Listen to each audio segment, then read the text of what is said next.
আপনারা দেখছেন ২১শে টেলিভিশন।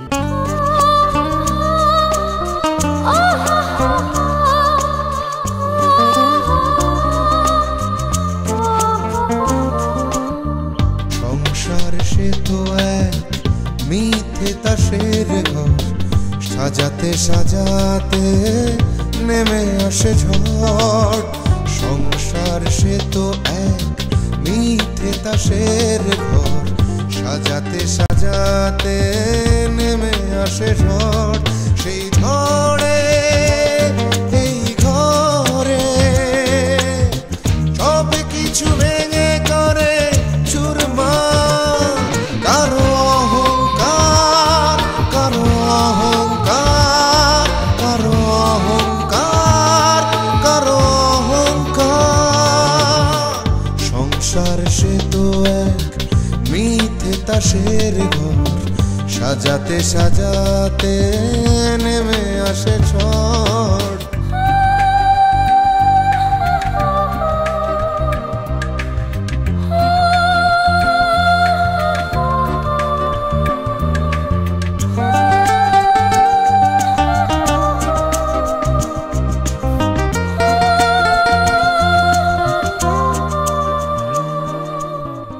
হয়তো দু চোখ স্বপ্ন রঙিন হয়, এ শুধু ক্ষণিকের অনন্তকাল নয়।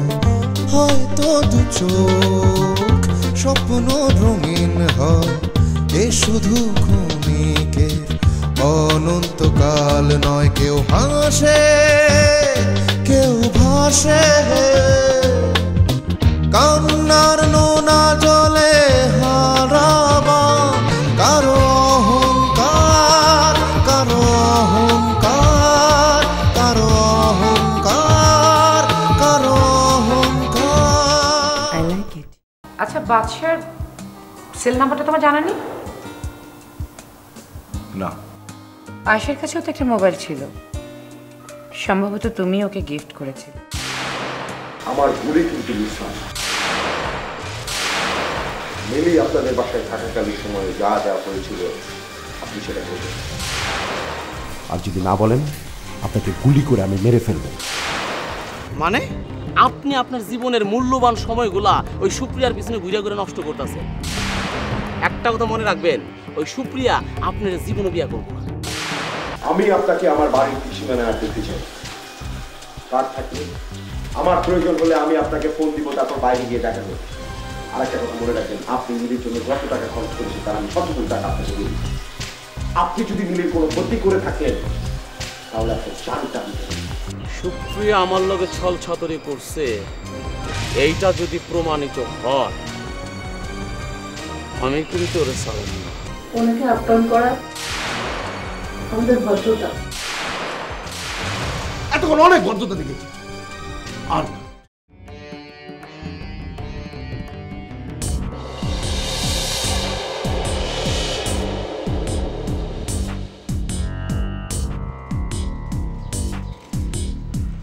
এইটা কোনো কাম করলা?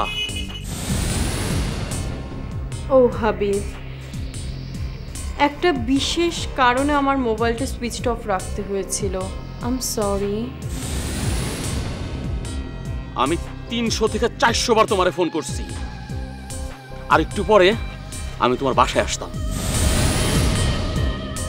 তুমি এখন কোথায়? আমি তোমার বাসার আশেপাশেই আছি। আমি তোমার সঙ্গে দেখা করতে চাই হাবিব। কেন দেখা করবা? আজ সারাটা দিন আমি তোমাকে নিয়ে ঘুরবো, তোমার সাথে অনেক গল্প করবো হাবিব। ঘটনা কি? হ্যালো, কও, শুনতাছি। কি আসবো সেই জায়গায়? এই তো জাস্ট 15 মিনিট পরই আমি বাসা থেকে নামছি। ওকে ঠিক আছে, আসো। ওকে।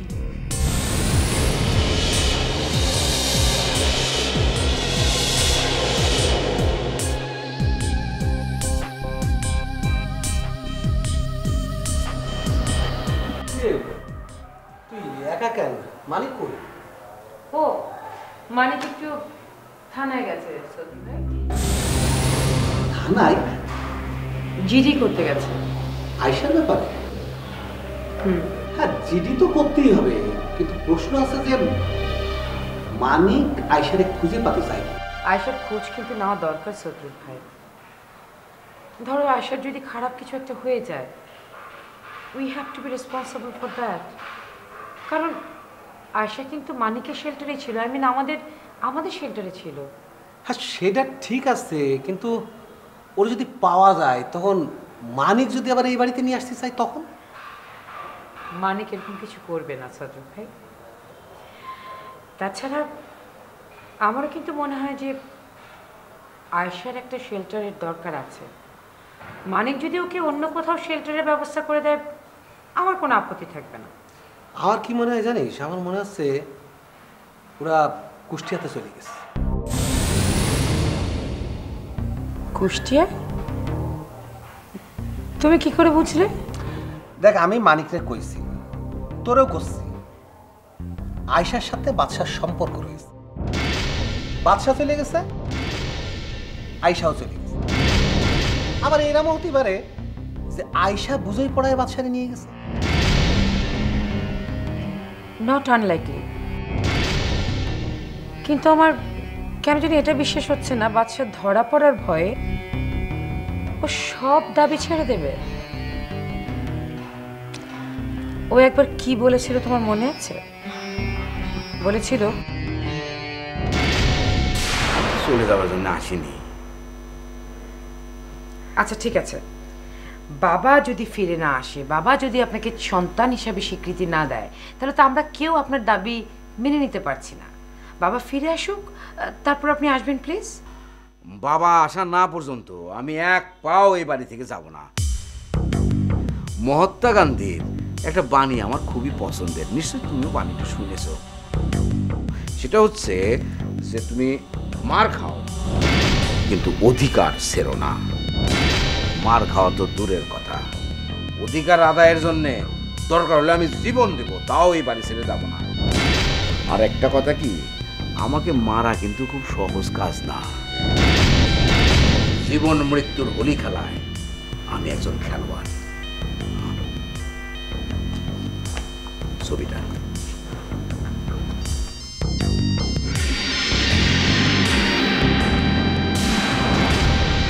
আরে চোরের মার বড় গলা, ছাড় তো সব। এমনও তো হতে পারে সদরুল ভাই, বাদশা আবার ফিরে আসবে একদম প্রিপেয়ার্ড।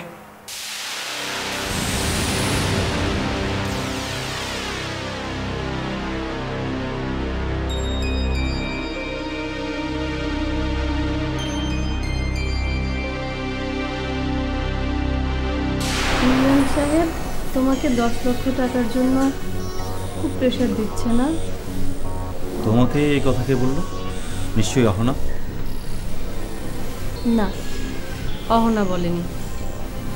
তুমি আর ইমরান সাহেব কথা বলছিলে, আমি শুনেছি। ও এখন আর টাকাটা চাচ্ছে না। পরে তো দিতে হবে।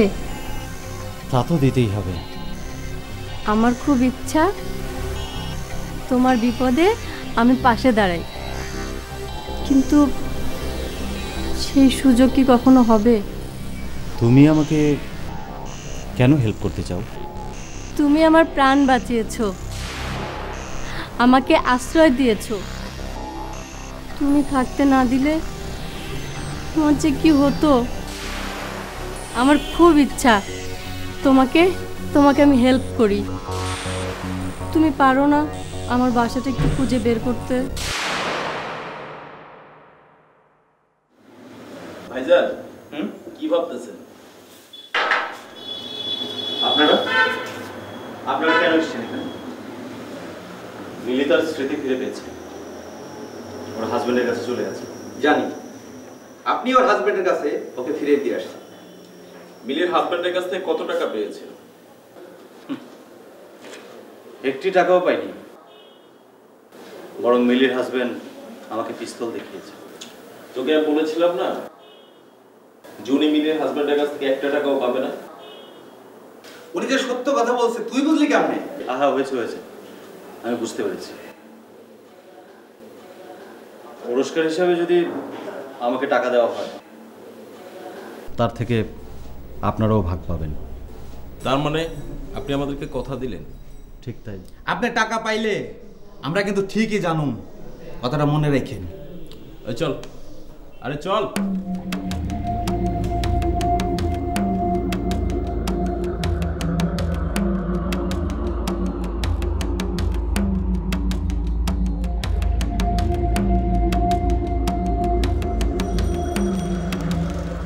হাবিব, হাবিব প্লিজ প্লিজ একটু বোঝার চেষ্টা করো। হাবিব দেখো, তুমি যদি আমাকে মাফ না করো তাহলে আমি আমার খাওয়া দাওয়া বন্ধ করে দেব, আর সারাদিন আমি কান্নাকাটি করব। আচ্ছা আচ্ছা, কত তুমি কি, তোমার ভাবসাব তো আমি কিছুই বুঝতে পারতাছি না। কি বুঝতে পারছো না তুমি? তুমি গতকাল সারাদিন জয়ের সাথে ঘুরছো, আর আজকে আসছো আমার লগে ঘুরতে না? নিজের ইচ্ছার বিরুদ্ধে আমি জয়ের সাথে ঘুরতে বেরিয়েছিলাম। জয় কি তোমার জোর করে ধরে নিয়ে গেছিল? না, জয় আমাকে কোনো জোর করেনি, বাপি আমাকে জোর করেছে। তাই বাধ্য হয়ে আমি জয়ের সাথে ঘুরতে বেরিয়েছিলাম। সোমবার নাকি জয়ের লগে তোমার এঙ্গেজমেন্ট? কিন্তু তার আগে আমি তোমার সাথে পালাবো। আমরা দুজন পালিয়ে যাব, দেন কাজী অফিসে গিয়ে আমরা বিয়ে করব, তারপর সরাসরি তোমার বাসায় চলে যাব।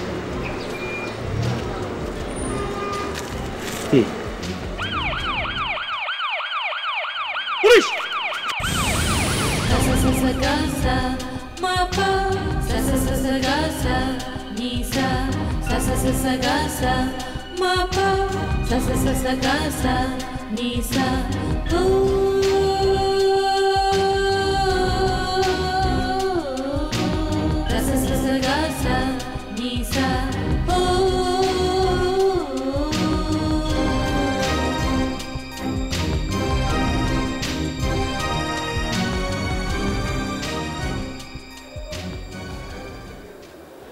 রাজীবের মোবাইল নাম্বারটা দাও তো।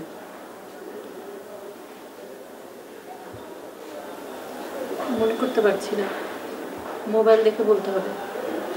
বালিশের নিচ থেকে মোবাইল নিয়ে আসি।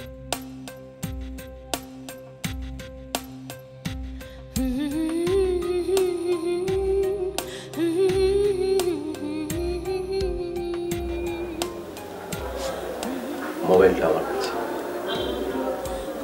এখানে যতগুলো নাম্বার ছিল সব ডিলিট করে ফেলেছি, শুধু আমার নাম্বার আছে। এটা সিমও চেঞ্জ করে ফেলেছি। তুমি শুধু আমার সাথে অনলি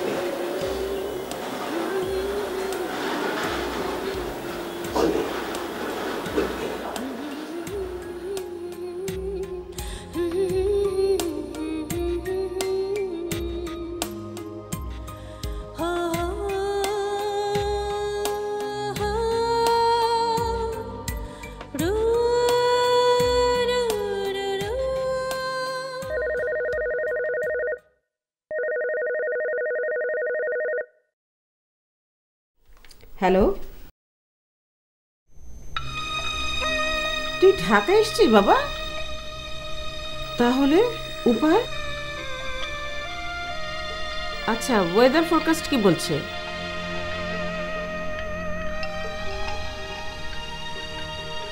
শোনো বাবা, রিস্ক নেওয়ার কোনো দরকার নেই। ফগ ক্লিয়ার না হওয়া পর্যন্ত তুমি ওয়েট করো। ঢাকাতে তোমার তেমন কোনো তাড়া নেই, তাই না? তোর শরীর কেমন বাবা?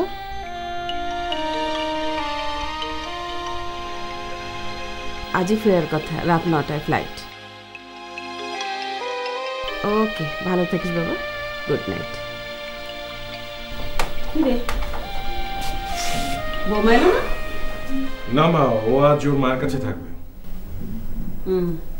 বিয়ান কেমন আছে? ভালো। অনেকদিন আসেন আমাদের বাসায়। বললেন তো কদিনের মধ্যে আসবেন। ও শোন, আদিল কিন্তু আজই আসতে পারছে না। কেন মা? ঘন কুয়াশার জন্য ফ্লাইট ক্যান্সেল হয়েছে। ও, সুপ্রিয়া এসেছিল মা? সুপ্রিয়া? না তো, কেন আসার কথা ছিল নাকি? সুপ্রিয়া আমাকে ফোন করেছিল, আমি একটা ব্যাপারে তোমার সাথে কথা বলতে এসেছি। কি ব্যাপার বলতো?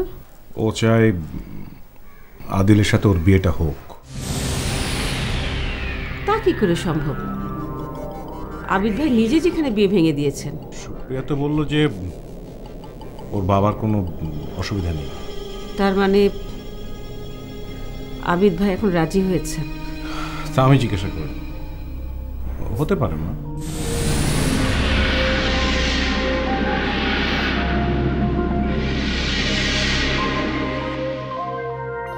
ঘরের মধ্যে বন্দী হয়ে থাকাটা আমার পক্ষে সম্ভব না। আমিও চাই না তুমি সেটা করো। আমি চাই তুমি এমবিএটা শেষ করে আমাদের ব্যাংকে এসে জয়েন করো। আমি আমার ব্যাংকের প্রেসিডেন্ট সাহেবের সাথে কথা বলে রেখেছি।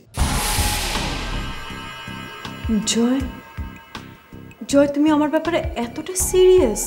বারে, আমার ওয়াইফের ক্ষেত্রে আমি সিরিয়াস হব না? Thanks, thanks a lot. Welcome. শোনো, আমি এখন উঠি, তোমার অনেক সময় নষ্ট করলাম। আর একটু কথা বলি না? তোমার না কাল টিউটোরিয়াল আছে, প্রিপারেশন নিতে হবে না? তুমি চলে গেলেও আমি বই নিয়ে বসবো না। কেন? ইউ নো, আমাদের এনগেজমেন্ট ডেটটা ফাইনাল হবার পর থেকেই আমার মাথায় তো বিয়ের চিন্তা ছাড়া আর কিছুই আসছে না। কি বলছো তুমি এটা? It's sound strange but it's true. আমি যখনই একা থাকি তখনই আমার চোখের সামনে ভেসে ওঠে আমাদের বিয়ে, বাসর ঘর, শ্বশুর শাশুড়ির সেবা যত্ন, রান্না বান্না, আরো কত কি। Supriya, control yourself please. Joy, I tried but I couldn't. তোমার কাছে খুব সারপ্রাইজিং লাগছে, রাইট? তা তো লাগছেই। তোমার কাছে এই ব্যাপারটা বিস্ময়কর লাগতেই পারে, এটা ন্যাচারাল। বাট তুমি মেয়েদের সাইকোলজিটা বোঝো না, জানো না। বিয়েটা একটা মেয়ের জীবনে সবচেয়ে ইম্পর্ট্যান্ট একটা চ্যাপ্টার। এটা কি বলছো তুমি? পুরুষদের জন্য কি মোস্ট ইম্পর্ট্যান্ট না? Absolutely no. বিকজ পুরুষদের কাছে বিয়েটা হচ্ছে একটা ক্যাজুয়াল ইভেন্ট। সব পুরুষদেরই একাধিক বিয়ে করার একটা টেন্ডেন্সি থাকে। কেউ কেউ বিয়েটা করে ফেলে, কেউ কেউ পারে না। বাট মেয়েরা মনে করে বিয়ে মাত্র একবারই হয়, just once in a life. এবং বিয়েটা মেয়েদের কাছে এমন একটা আশ্রয় যা সে কখনোই ছাড়তে পারে না। সুপ্রিয়া, তুমি একবার আমার কাছে বলেছিলে যে তুমি বিয়ের চিন্তাটা মাথায় ঢোকাতে চাও না। দেখো, আমি আঙ্কেলকে বুঝিয়ে রাজি করিয়েছিলাম বিয়ের দিনক্ষণ একটু পিছিয়ে দিতে, কিন্তু আমার জন্য তোমার মাকে আমার সিচুয়েশনটা বোঝালে হয়তো উনি জানালেও কোনো লাভ হবে না, উনি হয়তো কষ্ট পাবেন। ওকে, তাহলে এমবিএ করার স্বপ্নটা আমাকে ছাড়তে হবে। তার মানে? It's simple and crystal clear. আমি কাল থেকে ইউনিভার্সিটিতে যাব না।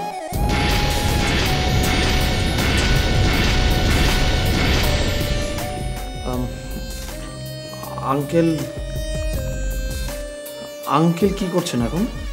বাপি ঘরেই আছে। শোনো সুপ্রিয়া, একমাত্র আঙ্কেলই পারেন এনগেজমেন্টটা ক্যান্সেল করতে। বাপি ক্যান্সেল করবেন না। আমি লাস্ট ট্রাই করে দেব, বাট তোমাকে কথা দিতে হবে, তোমাকে লেখাপড়া ঠিকঠাক মতো করতে হবে। ফাইন, বাপি এখনই আমাদের এনগেজমেন্টটা ক্যান্সেল করে দিক, অ্যান্ড ইউ উইল সি আমি কাল এক্সাম দিব অ্যান্ড আই সোয়ার ক্লাসে আমি পাবই। এনিওয়ে চলো ছাদে যাই। ছাদে এখন? আজকে চন্দ্রগ্রহণ, তুমি কি জানো সেটা? Come on come on come on. আচ্ছা ঠিক আছে, সাহেব তো অফিসে, আপনি অফিসে ফোন করেন। আচ্ছা ঠিক আছে, আমি রাখছি। হ্যাঁ, হ্যালো। আসসালামু আলাইকুম মা। হ্যাঁ, কেমন আছো বৌমা? জি ভালো আছি মা। সরি, হঠাৎ করে আমার মায়ের শরীর খারাপ হওয়াতে আপনার পারমিশন না নিয়ে আমাকে চলে আসতে হয়েছে। আই এম রিয়েলি সরি মা। কি আশ্চর্য, তুমি মায়ের কাছে যাবে সেই জন্য পারমিশন লাগবে কেন? না মা, আমি নেই। আপনার তো অনেক কষ্ট হচ্ছে তাই না? আরে না না, কষ্ট আর কি মা, আপনি টেনশন করেন না, আমি সময় মতো আবার চলে আসবো। তোমার মা সুস্থ না হওয়া পর্যন্ত তোমার আসার দরকার নেই।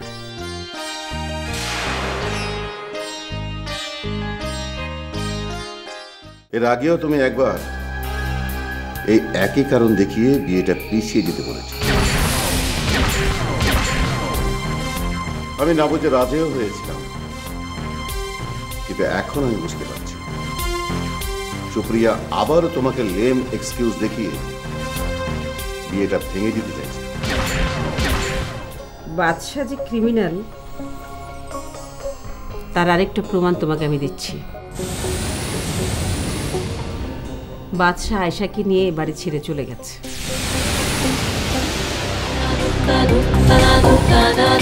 দুঃখ